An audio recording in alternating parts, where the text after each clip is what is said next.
Салам барыңа, силер менен Гүлзада. Кыргыз тили долбоору кыргыз жери кыргыз оюндарына бай. 10 кыргыз оюну. Биринчиси жаа атмай. Жаа атмай оюнунда бутага жаанын жебесин туура тийгизиш керек. Ким туура тийгизсе мөрөй ошону уку. Албетте бул жамааттык оюндагы болуп ойнолсо болот. Экинчи оюнубуз ат чабыш. Ат чабыш оюну Манас эпосунда дагы айтылат. Адатта атты саяпкерлер таптайт. Ал эми ат минген кишини чабандес деп аташат. Ат чабыш оюнунда кимдин аты биринчи келсе, албетте байге ошонуку. Үчүнчү оюнубуз бул көк бөрү же улак тартыш. Бул оюн өтө кызыктуу. Кыргыздарда жана казактарда кеңири ойнолот.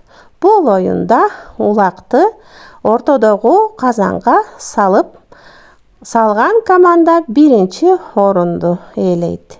Үчүнчү оюнубуз тогуз коргоол. Тогуз коргоол оюну аң сезимге өтө маани берилген оюн. Бул оюнда ким таштарды же коргоолдорду көбүрөөк жоготса ошол утат. Бешинчи оюнубуз аркан тартыш, аркан тартмай. Бул оюнда эки жамаат болуп бөлүнүп алып, арканды ар ким өзүнүн жагына тартат. Ким утуп чыккан болсо мөрөй ошонуку. Аркан тартыш оюну баардык курактагы адамдар ойносо болот. Андан кийинки оюнубуз ордо оюну. Ордо оюнунда адатта ортодогу чектен чүкөлөрдү чыгара атыш керек.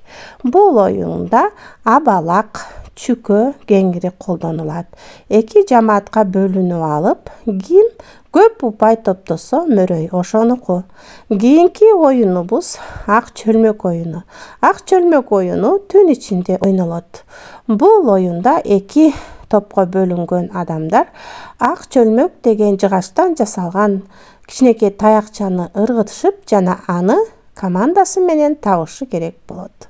Кийинки оюнубуз кыз куумай. Кыз куумай оюну өтө кызыктуу оюн. Белгиленген чектен кыз менен жигит ат менен кубалашып жөнөшөт.